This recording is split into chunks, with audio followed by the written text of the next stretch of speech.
கார்த்திக் ரேவதி சீரியல்ல ஒரு குட்டி ப்ரோமோ வந்திருக்குது. என்ன நடக்க போகுதுன்னு பார்க்கலாம். வாங்க வீடியோக்குள்ள போலாம். ரேவதி வீட்டுக்கு வந்ததுக்கு அப்புறமாவும் மறுபடியும் சாமுண்டீஸ்வரியை பத்தியே யோசிச்சுட்டு இருக்காங்க. அம்மா எதுக்காக ஹாஸ்பிட்டலுக்கு வந்திருப்பாங்கன்னு தெரியலையே, ஒருவேளை மகேஷை தேடிக்கிட்டு தான் வந்திருப்பாங்களா அப்படின்னு கார்த்திகிட்ட கேட்குறாங்க. இருக்கலாங்கிறாங்க கார்த்தி. மகேஷ் அம்மா கைக்கு திரும்பவும் கிடைச்சிட்டான்னா அவனை உயிரோடவே விட மாட்டாங்க. அம்மா சுட்டு தள்ளினாலும் தள்ளிடுவாங்க, கொன்னு போட்டுருவாங்க. பாவ மகேஷ் என்னை காதலிச்சு தவிர அவ எந்த தப்புமே பண்ணல ராஜா. நான் ஆஸ்திரேலியா போறதுக்குள்ளேயே அவனுக்கு நினைவு திரும்பி அவங்கிட்ட நான் ஒரு வார்த்தை சொல்லிட்டு போனா தான் என் மனசு ஆறும். என்னால தான் பிரச்சனை. பாவம் மகேஷ்க்கு. மாயக்கா அவனை காணுமேன்னு தேடிக்கிட்டு இருக்காங்க. அவங்கள நினைச்சா எனக்கு பாவமா இருக்கு. பாவம் மாயக்கா. அவங்க கிட்டயாவது உண்மையை சொல்லலான்னு பார்த்தா நீ வேண்டாங்கிறீங்களே ஏன்னு கேட்குறாங்க. ரேவதி, இப்போதைக்கு மகேஷை பற்றின விஷயத்த மாயாவுக்கு சொல்லிட்டோம்னா மாயா திரும்ப உங்கள் அம்மா பேரில் கேஸை கொடுக்க வாய்ப்பு இருக்குது. பிரச்சனை வீட்டில் பெருசாக வெடிக்கும். இதுக்கப்புறம் நீ ஆஸ்திரேலியா போகிறத தடுத்து நிறுத்துவாங்க. இவ்வளோ பிரச்சனைகள் எல்லாம் பார்த்துட்டு உன்னால் ஆஸ்திரேலியா போக முடியுமான்னு கேட்குறாங்க. அதை பார்த்தாலும் ஒரு வகையில் நியாயம்தான். நீ சொல்கிறதுலேயே நியாயம் இருக்குது. சரி, நான் ஆஸ்திரேலியா போகிற வரைக்கும் வெயிட் பண்ணி பார்க்குறேன். மகேஷ் அதுக்குள்ளே கண்ணு முடிச்சிட்டா அவங்ககிட்ட நான் சொல்லிட்டு போகிறேன். அப்படி இல்லைனா நம்ம எப்போவாவது ஒரு நாள் வந்து நான் பார்த்துக்கிறேங்கிறாங்க ரேவதி. ஆனாலும் அம்மா செஞ்சது பெரிய தப்பு. பாவம் மகேஷ் என்ன தப்பு செஞ்சான்? அவனை போய் இப்படி கட்டி போட்டு சித்திரவதை பண்ணியிருக்காங்களே. இது நினைக்கும் போது ரொம்ப வருத்தமாக இருக்குன்னு பேசிகிட்டு இருக்கும்போதே வெளியில் ஒரு சத்தம் கேட்குது. வெளியில் வந்து பார்க்குறாங்க ரேவதி. அப்போ பாட்டி கும்ப சாப்பாடு எடுத்துகிட்டு வந்திருக்காங்க. பாட்டியை பார்த்ததும் சாமுண்டீஸ்வரி ரொம்ப கோபத்துலேயும் ஆணவத்துலேயும் ரொம்ப திமிராக பேசி அனுப்புகிறாங்க. அசிங்கப்படுத்தி அனுப்புனதுனால பாட்டி கொண்டு வந்த கும்ப சாப்பாட்டை அப்படியே சோகத்தோடு அவமானத்தில் தலை குனிஞ்சு போகிறாங்க. எதுவும் பேசாமல் போனதை பார்த்து இங்கேருந்து எல்லாருமே பார்த்து பரிதாபப்படுறாங்க. அப்போ ராஜராஜன் கேட்குறாங்க, ஏன் சாமுண்டீஸ்வரி, எங்கள் அம்மா எனக்காக சாப்பாடு எடுத்துகிட்டு வந்திருக்காங்க. அவங்க என் வீட்டுக்கு வர்றதுக்கு யாரை கேட்கணும்? அவங்க பெத்த பையன் தானே, என் வீட்டுக்கு அவங்க வரணும் போகணும். அவங்க வரதில்ல, உனக்கு என்ன பிரச்சனைன்னு ராஜராஜன் கேட்கும். இதை பாருங்க, உங்கள் அம்மா இங்கே வரக்கூடாது. இப்படியெல்லாம் ஒவ்வொரு காரணத்தை சொல்லிக்கிட்டு திரும்ப திரும்ப இந்த வீட்டு பக்கம் வர்றது எனக்கு பிடிக்கல. என்ன உங்கள் அம்மா மேலே புதுசாக பாசமும் கரிசனமும் கொட்டி கழிக்கிறதோ அந்த யாக பஜ்ஜிக்கே விட்டுருக்க கூடாது. அப்படி யாக பூஜைக்கு போனதுனால தானே இப்போ புதுசாக பாசம் கொண்டாடிக்கிட்டு உங்கள் அம்மாவும் வர்றாங்க. நீங்களும் அங்கே போகணும்னு நினைக்கிறீங்க. கும்ப சாப்பாடு எடுத்துகிட்டு வந்தேன், அதை கொண்டு வந்தேன், இதை கொண்டு வந்தேன்னு கொடுத்து இங்கே எல்லாரோடையும் ஒட்டிக்கலான்னு நினைக்கிறாங்களா? அது மட்டும் நான் உள்ள வரைக்கும் நடக்காதுங்கிறாங்க சாமுண்டீஸ்வரி. சாமுண்டீஸ்வரி பேசுனதையெல்லாம் பார்த்துட்டு ரேவதி அமைதியாக இருக்காங்க. ரோஹிணி, துர்கா, சுவாதி, ரேவதி இவங்க 4 பேருமே ஐயோ பாட்டி வந்துட்டு பாவமாக திரும்பி போகிறாங்களே, பாவம் அம்மா பேசுனதை நினச்சா பாட்டியோட மனசு என்ன பாடுபடும். அம்மா ஏமா இப்படியெல்லாம் பேசுகிறீங்க, பாட்டி பாவம் இல்லையா அப்படின்னு எல்லாருமே அங்கே சப்போர்ட் பண்ணுறாங்க. என்னடி எல்லாத்துக்கும் இப்போ பாட்டி மேலே ரொம்ப கரிசனம் அதிகமாக கறிக்குதோ? எல்லாரும் வாயை முடிக்கிட்டு அவங்க அவங்க வேலை என்னமோ அதை மட்டும் பாருங்க. புதுசாக பாசம் கொண்டாடுறேன், உறவு கொண்டாடுறேன்னு அந்த கிழவிகிட்ட யாராவது பேச்சுவார்த்தை வச்சுக்கிட்டீங்க, அவ்வளவுதான், தொலைச்சிடுவேன் தொலைச்சுங்கிறாங்க சாமுண்டீஸ்வரி. கார்த்தி எல்லாத்தையும் பார்த்துட்டு எல்லாத்துக்குமே பாட்டி கொண்டு வந்த சாப்பாட்டில் ஆசை தான். பாட்டி மேலே பாசத்தையும் அன்பையும் காட்ட முடியாமல் தவிக்கிறாங்கன்னு புரிஞ்சுக்கிட்டாங்க கார்த்தி. அடுத்தது பாட்டியை தேடிக்கிட்டு போகிறாங்க கார்த்தி. பாட்டி ஒரு கோயிலில் உட்காந்து பரிதாபமாக உட்காந்துருக்காங்க. அதை பார்த்த கார்த்தி சொல்கிறாங்க, பாட்டி நீங்கள் எதுக்கு பாட்டி அங்கே வந்தீங்க? ஒரு ஃபோன் அடிச்சிருந்தா நான் வந்து இதை வாங்கிட்டு போயிருக்க மாட்டேனா? இப்படி வந்து அத்தைக்கிட்ட ஏன் அசிங்கப்பட்டு வர்றீங்க? பார்க்குறக்கு ரொம்ப கஷ்டமாக இருக்குது பாட்டிங்கிறாங்க கார்த்தி. என்னப்பா செய்கிறது, என் மகன் பேத்திங்க எல்லாத்தையும் பார்க்கணுன்னு ஆசையாக இருந்தது. அதான் சரி கும்ப சாப்பாட்டை எடுத்துகிட்டு வந்து உங்கள் எல்லாத்துக்கும் கொடுத்துட்டு வரலான்னு ரொம்ப ஆசைப்பட்டு எடுத்துகிட்டு வந்தேன். கும்ப சாப்பாடு சாப்பிட்றது அவ்வளவு விசேஷம்ப்பா. அதுலேயும் நீயும் உங்கள் மாமாவும் யாக பூஜையில் உட்காந்துருந்தீங்களே, நீங்கள் 2 பேரும் முக்கியமாக சாப்பிட்ணுன்னு கோயில் பூசாரி சொன்னாங்க. அதனால தான்ப்பா நான் எடுத்துகிட்டு வந்தேன். சாமுண்டீஸ்வரி என்னமோ கோவத்தில் வாய்க்கு வந்தபடி பேசிட்டா. சரி அவ கிடக்குற விடு. எப்படியாவது இதை மாமா நீங்கள் உங்கள் எல்லாருமே சேர்ந்து சாப்பிட்றீங்களா அப்படின்னு கேட்குறாங்க. நீங்கள் கொடுங்க பாட்டி, நான் கொண்டு போய் எப்படியோ எல்லாரும் சாப்பிட வைக்கிறேன் பாருங்க பாட்டி, நான் கொண்டு போகிறேன்னு கார்த்தி கேட்குறாங்க. கார்த்தி இந்த விஷயம் அவளுக்கு தெரிஞ்சா உன்னையும் வெறுத்து பேசிடுவாளோ, மரியாதை குறைவாக பேசிட்டானா என்னப்பா செய்யறதுங்கிறாங்க பாட்டி. பாட்டி அப்படி பேசினா தான் பேசிட்டு போகிறாங்க, விடுங்க. அவங்க என்ன சொன்னாலும் சரி, கும்பாபிஷேகம் முடிஞ்சதும் நான் உண்மையெல்லாம் அத்தைக்கிட்ட சொல்லத்தான் போகிறேங்கிறாங்க. இதை கேட்ட பாட்டி பதறாங்க. ஐயோ கார்த்தி என்னப்பா சொல்கிற? சாமுண்டீஸ்வரி உங்ககிட்ட பாசமாக இருக்கா? இந்த குடும்பத்துலேயும் ஏதோ எல்லாரும் அப்பப்போ வந்து பார்த்து போய்கிட்டு இருக்கீங்க. என்னன்னு தெரிஞ்சா உனக்கும் பிரச்சனை, ரேவதிக்கும் பிரச்சனை, என் மகன் ராஜராஜனுக்கும் பிரச்சனைப்பா. வேண்டாம், நீ உண்மையை சொல்லிடாத. இப்போதைக்கு மட்டும் சாமுண்டீஸ்வரிக்கு நீ யாருங்கிறதே தெரியக்கூடாதுங்கிறாங்க. பாட்டி நான் உங்ககிட்ட சொன்ன மாதிரி கும்பாபிஷேகத்துக்கு மாமா குடும்பத்தை இங்கே கொண்டு வந்து சேர்த்துறது என்னோட கடமை. அதுக்கப்புறம் அவங்க எப்போவோ உங்ககிட்ட ஒற்றுமையாக இருக்கத்தான் போகிறாங்க, வேணா பாருங்கங்கிறாங்க. அப்படியப்பா சொல்கிற? நீ சொன்னால் நிச்சயமாக நடத்தி கட்டுவீங்கிற நம்பிக்கை இருக்குப்பா. நீயும் என் முருகனும் எனக்கு துணை இருக்கிற வரைக்கும் எனக்கு எந்த கவலையும் இல்லைப்பா. சரி இந்தா எடுத்துகிட்டு போய் எல்லாரும் சாப்பிடுங்க அப்படின்னு சொல்லி கும்ப சாப்பாட்டை பாட்டி கார்த்தி கையில் கொடுத்து அனுப்புகிறாங்க. கார்த்தியும் அதை வீட்டுக்கு கொண்டு வந்து மயில் வாகனம் கார்த்தி 2 பேரும் திட்டம் போட்டு என் வீட்டில் செஞ்ச சாப்பாட்டையும் பாட்டி கொடுத்த சாப்பாட்டையும் ஒன்றா கலந்துடுறாங்க. அப்போங்க கரண்ட்டை கட் பண்ணி விட்டதும் கரண்ட் இல்லாமல் எப்படி சாப்பிட்றது, ரொம்ப பசிக்குது, கரண்ட் வரக்கு எப்படியும் 2 மணி நேரம் ஆகும்னு சொல்லிட்டாங்க. நம்ம மாடியில் நிலா வெளிச்சத்தில் உட்காந்து எல்லாரும் ஒன்றா சாப்பிட்லாமா? அப்படி நாம் ஒரு நாள் கூட சாப்பிட்டதே இல்லையே. போகலாம் அப்படின்னு சுவாதி, துர்கா, ரேவதி இவங்க எல்லாருமே ஆசைப்படுறாங்க. அப்போ தான் சாமுண்டீஸ்வரி சொல்கிறாங்க, ஆமாம்மா, சின்ன வயசில் நீங்கள் எல்லாம் சின்ன குழந்தைங்களா இருந்தபோது உங்களை மாடியில் கூட்டிகிட்டு போய் நில வெளிச்சத்தில் நில சாப்பாடு ஊட்டி விட்டுருக்கேன். அதுக்கப்புறம் அப்படி ஒரு வாய்ப்பே கிடைக்கல. இன்னைக்கு தான் அந்த ஒரு வாய்ப்பு கிடைச்சிருக்கு. சரி வாங்க, இதுவும் நல்லதுக்கு தான் அப்படின்னு சாமுண்டீஸ்வரி எல்லாத்தையும் கூட்டிகிட்டு போய் நில சாப்பாடு சாப்பிட்லான்னு சாப்பாட்டை எடுத்து வச்சு எல்லாத்துக்கும் ஒரு பிளேட் எடுத்து சாப்பாட்டை பெசரி கிளறி சாமுண்டீஸ்வரி கையாலேயே எல்லாத்துக்கும் எடுத்து பரிமாறுறாங்க. எல்லாரும் வாங்கி சாப்பிட்டு, ஆஹா இன்னைக்கு சாப்பாடு ரொம்ப பிரமாதமா இருக்குல்ல அப்படின்னு ரசித்து சாப்பிட்டுட்டு இருக்கும்போது அப்போ ராஜராஜன் சொல்றாங்க, ஈஸ்வரி, பாசத்தோடவும் அன்போடவும் நீ பரிமாறுற, இந்த அன்பையும் பாசத்தோடவும் நாங்கள் சாப்பிடும்போது அந்த சாப்பாடு எங்களுக்கு அவ்வளவு ருசியா இருக்கு ஈஸ்வரி. சின்ன வயசுல எல்லாம் எங்க அம்மாவும் எங்களுக்கு கொடுத்துருக்காங்க, நான் சாப்பிட்ருக்கேன்னு ராஜராஜா சொல்லவும், இப்போ எதுக்கு அந்த கிளவியை பத்தி பேசுறீங்க, பேசாம ஒழுங்கா சாப்பிட முடியாதாங்கிறாங்க. கொஞ்ச நேரத்திலேயே சாமுண்டீஸ்வரியும், எங்க அம்மாவும் இப்படி தான் எங்க எல்லாத்துக்கும் ஒண்ணா பெசரி கொடுப்பாங்க, அது அவ்வளவு நல்லா இருக்குன்னு சொல்றாங்க. இதை கேட்ட சுவாதியும் ரோஹிணியும் சொல்றாங்க, ஏமா நீங்க மட்டும் உங்க அம்மாவை பத்தி பெருமையா பாராட்டி பேசலாம், அவங்க அப்பா அம்மாவை பத்தி பேசவே கூடாதா? என்னம்மா அது லாஜிக்? இப்படியெல்லாம் நீங்க பேசுறது எனக்கு சுத்தமா பிடிக்கலைங்கிறாங்க. பேசாம ஒழுங்கா சாப்பிட போறீங்களா இல்லையாங்கிறாங்க. எல்லாரும் அமைதியா சாப்பிட்றது ஏதோ ஒரு மாதிரியா இருக்கு. சுவாதி, உனக்கு தான் பாட்டு தெரியுமில்ல, பாடு, நான் கேட்கலங்கிறாங்க. வேண்டாம், அம்மா டென்ஷன்ல இருக்காங்க, அம்மாவுக்கு பிடிக்காதுங்கிறாங்க. சரி, எல்லாரும் அமைதியா சாப்பிட்றத விட இவ்வளவு நேரமா பேசிட்டு இருந்தோம்ல, சுவாதியா பாட வச்சு கேட்கலாம், பாட சொல்லு, நீ சொன்னா அவ கேட்பாங்கிறாங்க. ராஜா, சுவாதி எல்லாரும் கேட்குறாங்க, ஆனா எனக்கு விருப்பம் இல்லை, சரி நீ பாடுங்கிறாங்க. சுவாதி ரொம்ப அழகா பாடி முடிக்கிறாங்க. இதை கேட்டு ரசிக்கிறாங்க கார்த்தியும் ரேவதியும். சரி தூக்கம் வருது, போய் எல்லாரும் தூங்கலாம் அப்படின்னு சொல்லிட்டு எல்லாரும் கீழே வராங்க. கரண்ட் இல்லையே, எப்படி தூங்குறது, எல்லாரும் இங்கேயே படுத்துக்கிட்டா கூட ரொம்ப நல்லா இருக்குமில்ல அப்படிங்கிறாங்க. நிலவு வெளிச்சத்துல தூங்குனா நல்லா தூக்கம் வரும், ஆனா கொசு தொல்லை வேற அதிகமா இருக்கே. சரி கரண்ட் எப்பதான் வரும்னு நம்ம கேட்கலாம் அப்படின்னு சொல்லிட்டு மயில் வாகனம் ஃபோன் அடிக்கிறாங்க. அப்போ கார்த்தி வந்து சொல்றாங்க, கரண்ட் எல்லாம் வெளியில எங்கேயும் கட் ஆகல, நான் தான் கட் பண்ணி விட்டுருக்கேங்கிறாங்க. ஐயோ என்னப்பா சகல, நீயா கட் பண்ணி விட்ட, இந்த விஷயம் மட்டும் அத்தைக்கு தெரிஞ்சா அவ்வளவுதாங்கிறாங்க. அதெல்லாம் அவங்களுக்கு ஒன்றும் தெரியாதுங்கிறாங்க. அப்பங்க பார்த்து சந்திரா அந்த பக்கம் இந்த பக்கம் வெளியில வந்து நடமாடுறாங்க. அப்போ பார்க்குறாங்க, பக்கத்து வீட்டுல எல்லாம் லைட் எரியுது, நம்ம வீட்டில் மட்டும் ஏன் லைட் இல்லாமல் போச்சு அப்படின்னு சுற்றி வந்து பார்க்கும்போது கார்த்தி அங்கே மெயினை ஆன் பண்ணி விடுறத பார்த்துடுறாங்க சந்திரா. ஓஹோ, எல்லாம் இந்த டிரைவர் வேலையா, இவனை இப்படியே விடக்கூடாது, இதை போய் உடனே அக்கா கிட்ட சொல்லணும். எல்லாத்தையும் கொஞ்ச நேரத்தில் என்னம்மா ஆட்டி படைச்சிட்டான், கரண்ட் இல்லைன்னு சொல்லி அந்த சாப்பாடெல்லாம் ஒன்றா கலக்கி எல்லாம் நிலவு சாப்பாடு சாப்பிட்லான்னு சொல்லி மாடிக்கு கூட்டிகிட்டு போய் எல்லாத்தையும் உட்கார வச்சு சாப்பிட வச்சுட்டானே. இதில் எங்கள் அக்காக்காரிக்கு பெருமை வேற, எல்லாரும் ஒன்றா ஒத்துமையை உட்காந்து சாப்பிட்றோம், இந்த மாதிரி குடும்பத்தோடு சாப்பிட்டு எவ்வளவு நாள் ஆச்சு. இப்படி இதுக்கெல்லாம் காரணம் மாப்பிள்ளை தான்னு பாராட்டுறா. ஆனால் இவன் பண்ண தில்லாலங்கடி வேலையெல்லாம் எனக்கு மட்டும்தானே தெரியும். மெயின் ஆஃப் பண்ணி வச்சுட்டு கரண்ட் இல்லை, எல்லாரும் மாடிக்கு போய் சாப்பிட்லான்னு இவன் தானே ஐடியா கொடுத்தான். எல்லாம் இவன் பண்ணுற வேலை தான். இதை உடனே அக்கா கிட்ட போய் சொல்லி வைக்கணும்னு சந்திரா சாமுண்டீஸ்வரியை தேடிக்கிட்டு வராங்க. சாமுண்டீஸ்வரி கிட்ட, அக்கா கரண்ட் எதனால கட் ஆச்சு தெரியுமாங்கிறாங்க. ஏய் சந்திரா, உனக்கு எதுல தான் சந்தேகம் வருதுன்னே தெரியாமல் போச்சா? அதான் மாப்பிள்ளை ஃபோன் பண்ணி கேட்கவும் தெரு லைட்டு கட் ஆகி போச்சுன்னு டான்ஸ் பார்த்தில் லைனை கட் பண்ணி விட்டதா மாப்பிள்ளை சொன்னார்ல, நீ காது கொடுத்து கூட கேட்கலையா? இப்போ என்ன புது கதை கொண்டு வந்திருக்க, என்ன சொல்ல போறேன்னு கேட்குறாங்க சாமுண்டீஸ்வரி. அதெல்லாம் ஒன்றும் இல்லைக்கா, எல்லாம் உன் மாப்பிள்ளை பண்ணின தந்திரம் தான். எல்லாரும் கூட்டு சாப்பாடு சாப்பிடணுங்கிறதுக்காகத்தான் உன் மாப்பிள்ளை மெயின் ஆப் பண்ணி வச்சிருக்காரு. எனக்கு என்னமோ சந்தேகமா இருக்கு, அந்த கிளவி கொண்டு வந்த சாப்பாட்டை தான் நம்ம எல்லாரும் சாப்பிட்டோமோன்னு சந்தேகமா இருக்குதுங்கிறாங்க. இதை கேட்டு சாமுண்டீஸ்வரி ஒரு நிமிஷம் கார்த்தியை பார்த்து முறைக்கிறாங்க. என்னத்த இது, வீட்டில் சமையல் கட்டில் நீங்க செஞ்ச சாப்பாடு தானே நாங்கள் மாடிக்கு எடுத்துட்டு வந்தோம், அப்படி இருக்க நீங்க என்ன கற்பனை பண்ணி ஒவ்வொன்றா பேசிட்டு இருக்கீங்க, உங்க கற்பனைக்கு ஒரு எல்லையே இல்லையா, அளவு இல்லையான்னு பேசுறாங்க. கார்த்தி பேசுறத கேட்டதும் சாமுண்டீஸ்வரிக்கும் கோபம் வருது. ஏ சந்திரா, எப்போ பார்த்தாலும் மாப்பிள்ளைய ஏதாவது ஒன்று குறை சொல்லிக்கிட்டே இருக்கிறதா உனக்கு வேலையை போச்சா? கட்டானதுக்கெல்லாம் மாப்பிள்ளை ஒரு காரணமா? மாப்பிள்ளை எதுக்காக மெயினை கட் பண்ணி விட போறாங்க? பேசாம உன் வேலை என்னமோ அதை பார்த்துட்டு அப்படியே கட் பண்ணி விட்டுருந்தாலும் அதுல என்ன தப்பு இருக்குன்னு கேட்குறேன். அதனால நம்ம குடும்பத்துல எல்லாரும் ஒண்ணா சேர்ந்து உட்காந்து சாப்பிட்றதுக்கான ஒரு வாய்ப்பு கிடைச்சதில்ல, அதை நினைச்சு சந்தோஷப்படு சந்திரா. எது நல்ல விஷயமோ அதை மட்டும் நீ நினைச்சு பாரு, தப்பா சந்தேகப்பட்டுக்கிட்டு இப்படி கற்பனையை வளர்த்துக்கிட்டு இருக்காதுன்னு சாமுண்டீஸ்வரி சந்திராவை திட்டுறாங்க. சந்திரா திரும்ப திரும்ப, ஆமா உன் மாப்பிள்ளைய நீ தான்க்கா தலையில தூக்கி வச்சுக்கிட்டு ஆடணும், ஆனா உன் மாப்பிள்ளை பண்றதெல்லாம் ஒன்றும் சரியில்லைங்கிறாங்க. இதுக்கு மேலேயும் என் மாப்பிள்ளைய பத்தி தப்பா பேசினேன், நான் அமைதியா இருக்க மாட்டேன்னு ராஜராஜனும் ரொம்ப கோபமா பேசுறாங்க. இது கேட்டதும், மாமா உங்க அம்மாவை இன்னைக்கு வீட்டுக்குள்ள விடாம கொண்டு வந்த சாப்பாட்டை வாங்கலைங்கிறதுக்காக தானே நீங்க இப்படி கோபத்தை காட்டுறீங்க? ஆனாலும் எனக்கு சந்தேகமா தான் மாமா இருக்கு, உங்க அம்மா கொண்டு போன சாப்பாட்டை திருப்பி இந்த டிரைவர் பையன் வாங்கிட்டு வந்து நம்ம எல்லாத்தையும் சாப்பிட வச்சிருப்பானோன்னு எனக்கு சந்தேகமா இருக்கு.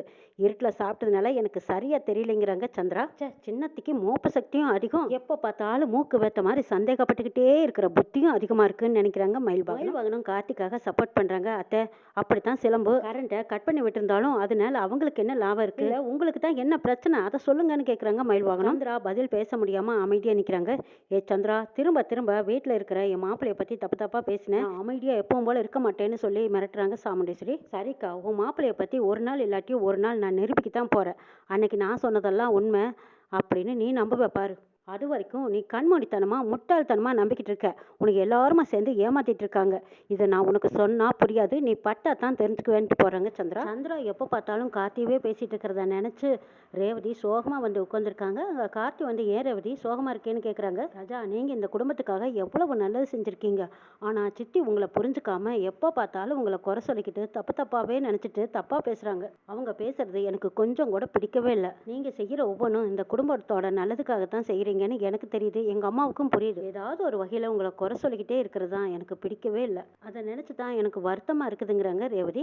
நீ அதை பத்தியெல்லாம் யோசிக்காத ரேவதி. சுவாதியோட காலேஜ்ல நாளைக்கு காம்படிஷன் நடக்குது. அதுல சுவாதி ஏதாவது ப்ராக்டிஸ் பண்ணியிருக்காளா? அதை பத்தி நீ சுவாதி கிட்ட கேட்டியாங்கிறாங்க. கேட்டேன், ப்ராக்டிஸ் பண்ணேன்னு தான் சொல்றா. காம்படிஷன்ல கண்டிப்பா கலந்துக்குவேன், நான் தான் ஜெயிக்க போறேன்னு ஒரு நம்பிக்கையோட இருக்கான்னு சொல்றாங்க ரேவதி. சுவாதி எதிர்பார்த்த மாதிரியே பாட்டு போட்டியில சேர்ந்து அவ தான் ஜெயிக்க போறா, வேணா பாருங்கிறாங்க கார்த்தி. இந்த நம்பிக்கை தான் அவளுக்கும் வேணும். சுவாதியை இம்ப்ரெஸ் பண்ற மாதிரி நானும் அவகிட்ட நம்பிக்கையா பேசியிருக்கேன். கண்டிப்பா ஜெயிச்சிருவாங்கிற நம்பிக்கை எனக்கு இருக்குங்கிறாங்க ரேவதி. சுவாதி கிட்ட பாடுற நல்ல திறமை இருக்கு, குரலும் நல்லா இருக்கு. இந்த மாதிரி குரல் எல்லாம் சில பேர்த்துக்கு மட்டும்தான் அபூர்வமா கிடைக்கும். இதுல சுவாதியும் ஒரு அதிர்ஷ்டசாலிங்கிறாங்க கார்த்தி. ஆமா, நீங்க சொல்றதும் சரிதான். ஆனா நாங்க தான் இவ்வளவு நாளா அவளை புரிஞ்சுக்கவே இல்லை. ஆனா நீங்க வந்ததும் டக்குன்னு அவளை பார்த்து பேசுனதையும் புரிஞ்சுக்கிட்டீங்க. அவகிட்ட இருக்கிற திறமை என்னங்கிறத அழகா அவளுக்கு எடுத்து புரிய வச்சிருக்கீங்க. ரொம்ப சந்தோஷமா இருக்கு. பாட்டு போட்டியில கலந்துக்கிட்டு அவ தான் முதல் பிரைஸ் வாங்கணும். நான் படிச்ச காலேஜில் தான் சுவாதியும் படிக்கிறா. அந்த காலேஜுக்கு போய் ரொம்ப வருஷம் ஆச்சு. சுவாதி கலந்துக்கிற காம்படிஷனை பார்க்கறதுக்கு நம்மளும் நேரா போலாமான்னு கேட்குறாங்க ரேவதி. ஓ, தாராளமா. நம்ம போனோம்னா நம்மளை பார்த்து அவளுக்கும் சந்தோஷமா இருக்குமில்ல, போயிட்டு வரலாங்கிறாங்க கார்த்தி. இதை கேட்ட ரேவதி ரொம்ப சந்தோஷப்படுறாங்க. பரவாயில்லையே, நான் கேட்டதும் மறுப்பு தெரிவிக்காம என்னை கூட்டிட்டு போறேன்னு சொன்னதுக்கு ரொம்ப நன்றிங்கிறாங்க. அம்மாவுக்கு இந்த விஷயம் மட்டும் தெரிஞ்சா கோவப்படுவாங்கங்கிறாங்க. பரவாயில்ல, நான் சொல்லிக்கிற விடுங்கிறாங்க கார்த்தி. அடுத்த நாள் காலையில சுவாதி காலேஜுக்கு போயிருக்காங்க.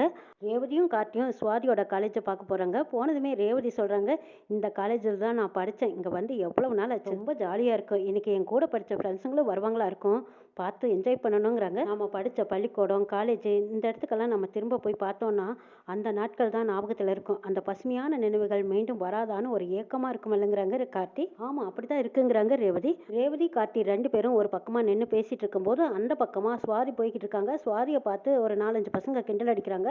அவ ரொம்ப அழகுன்னு திமிருடாங்கிறாங்க. அப்படியா சொல்ற? அவ அழகெல்லாம் இப்போ கொஞ்ச நேரத்தில் பார்க்க போறியா?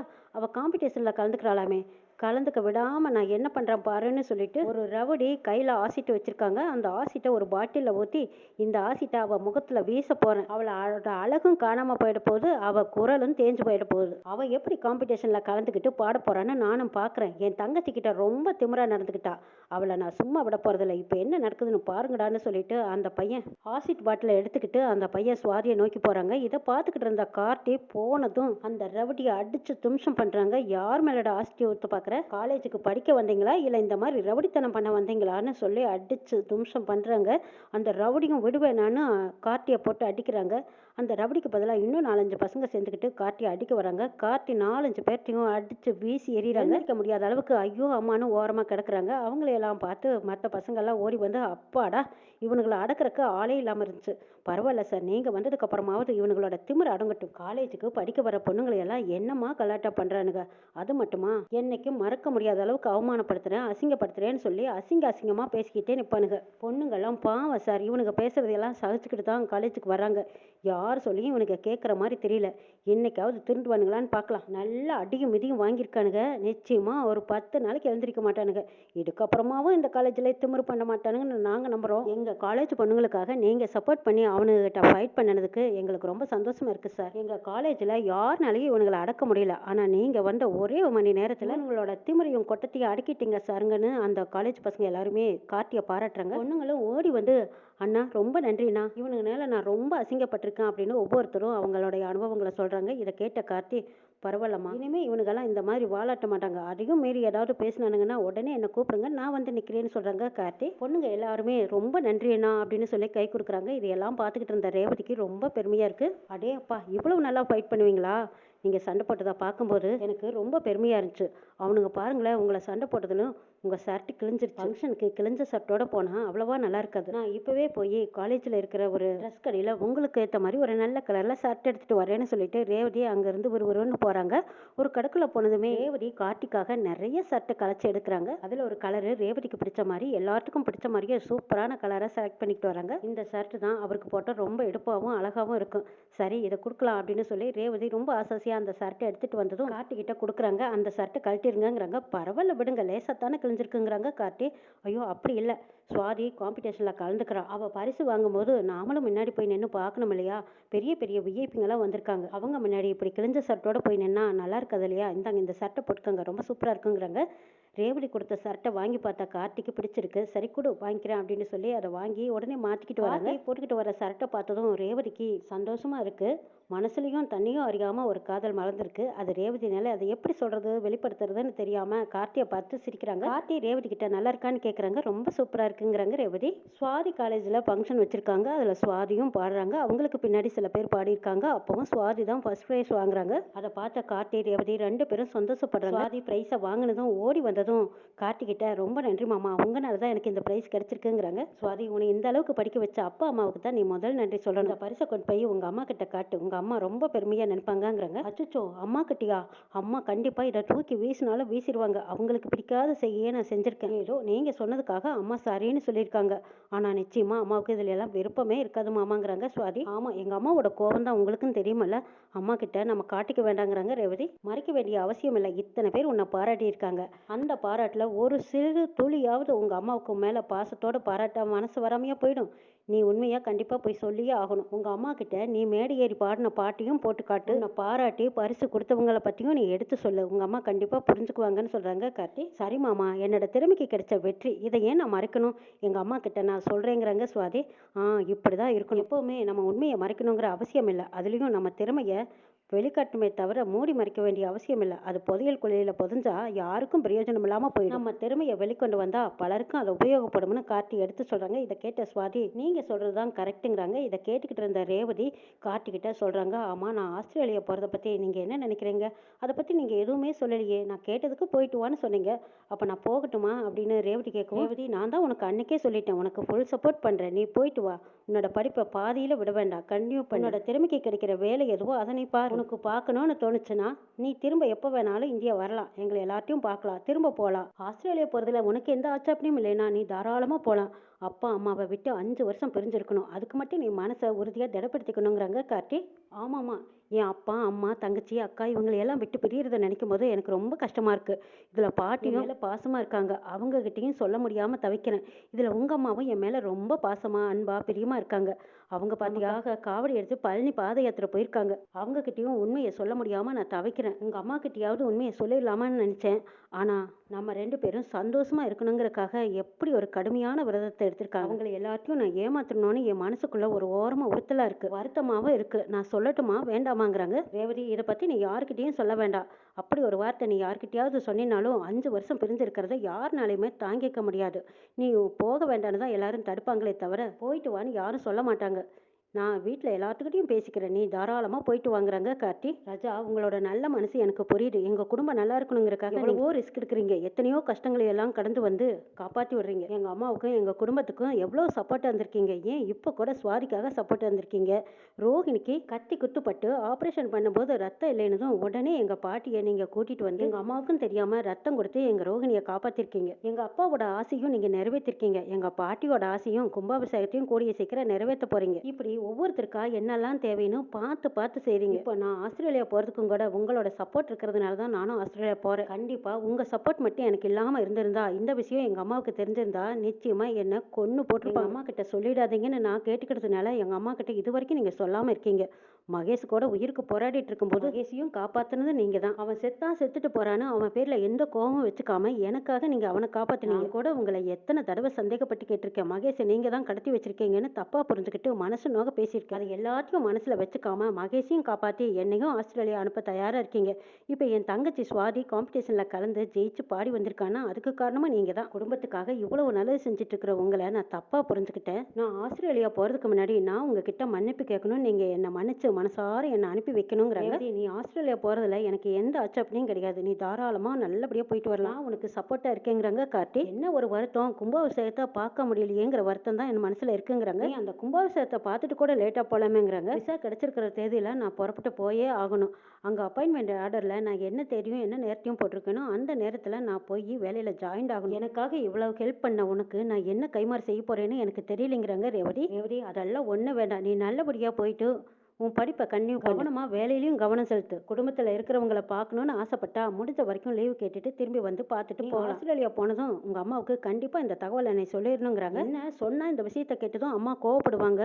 அதுக்கப்புறம் எப்படியும் சமாதானம் ஆயிடுவாங்கங்கிற நம்பிக்கை இருக்குங்கிறாங்க. கார்த்தியும் ரேவதியும் பேசிட்டு இருக்கிறத ராஜராஜனும் மயில்வாகனும் கேட்டுக்கிறாங்க. மயில்வாகனும் கேட்டதும் அதிர்ச்சி அடைகிறாங்க. என்ன சகல இது, ரேவதி உன்னை விட்டு 5 வருஷம் பிரிஞ்சு போக போறாளா அப்படின்னு சொல்லவும் ஆமாங்கிறாங்க கார்த்தி. ராஜராஜனும் இந்த விஷயத்த கேட்டதும் பதறி போயிடுறாங்க. மாப்பிள்ளை என்ன சொல்றீங்க? என் பொண்ணு எங்களையும் உங்களையும் விட்டு பிரிஞ்சு போக போறாளா? அப்படி என்ன இவளுக்கு குடும்ப கஷ்டமா இல்ல கொடுமையா? அதுக்கு என்ன தேவை வந்தது? எதுக்காக இவ வேலைக்கு போகணும்? எதுக்கு சம்பாதிக்கிறா? போதுங்கிற அளவுக்கு 4 தலைமுறைக்கு 4 பேர் உட்காந்து சாப்பிடுற அளவுக்கு நாங்க சொத்து சேர்த்து வச்சிருக்கோம். பத்தாததுக்கு எங்க அப்பாவும் சேர்த்து வச்சிருக்காரு. அதுவும் உங்க சொத்தும் பல தலைமுறைக்கு வருமே. என் தங்கச்சி என் மகளை மருமகளாவும் மகளாவும் ஏத்துக்குவா. அப்படி இருக்க இவளுக்கு என்ன கஷ்டம் நஷ்டம் வந்துச்சு? இவ எதுக்காக எல்லாத்தையும் விட்டு பிரிஞ்சு ஆஸ்திரேலியா போறா?